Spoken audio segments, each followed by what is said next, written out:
Hey, what's up everybody? Welcome back. Brandon with Campbell Fitness, and I'd like to take a little bit of time today just to talk about calorie calculators because I feel like it's leading to confusion for a lot of people out there. Now let's get the basics out of the way. Why do we use calorie calculators? Well, for most of us it's because we have specific goals, whether it be bulking, cutting down, maintaining our same weight. A lot of this is based off our nutrition. So what do? We go online and try to find a calorie calculator to give us a rough idea of how many calories we should be taking in. Now some of us go a step further and we use our own equations that we've learned over time dealing with our own body stats multiplied by certain numbers based off our activity level estimates to get our number. Regardless of this, no matter what calculator you'll use, you'll find that each one is going to vary based on the actual output that it gives you. So this can be pretty confusing because who's to say what's right and what's wrong? And again, if we have very specific goals, we'd like to get a very specific output as far as calories is concerned. Now the main problem here is these calculators can't be 100% reliable. It's just not really realistic to think that they can accurately gauge our each own individual activity level throughout the day from getting up to going to bed, not to mention the other things that we do while sleeping and how much energy our body needs just to complete its daily functions. It's not some simple number or equation that we can really apply across the board.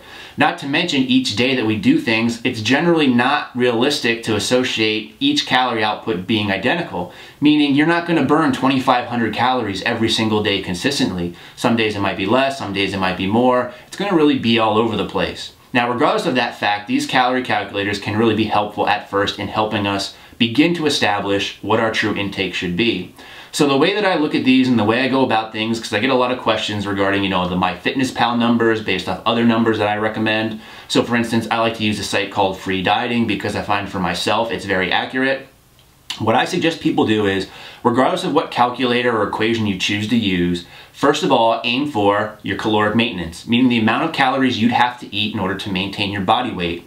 Once you get this output number, plug it into your own diet and try to hit that number as consistently as you can for around 2 weeks. Anything less isn't long enough in my opinion, and anything more than 2 weeks really is kind of overkill. 2 weeks should be a good indication in my opinion. Now after these 2 weeks of consistently hitting that goal, your weight should ideally remain the same or barely have changed. And if it does remain the same, then that'll tell you that that number was pretty accurate as far as your caloric maintenance goes. You can then add calories or subtract calories depending on what you're looking to do, bulk or cut.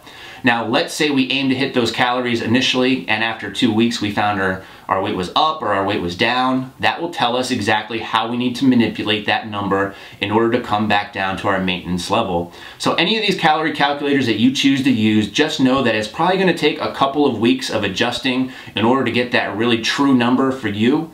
But once you do, it'll make things much easier and much less stressful, and you'll see better results in the long run. So I hope that helps. Either way, good luck in your fitness goals, and as always, stay big. Unless your fitness goals is to lose weight and then stay small? I don't know. Hope your girlfriend never says that to you. Talk to you guys later.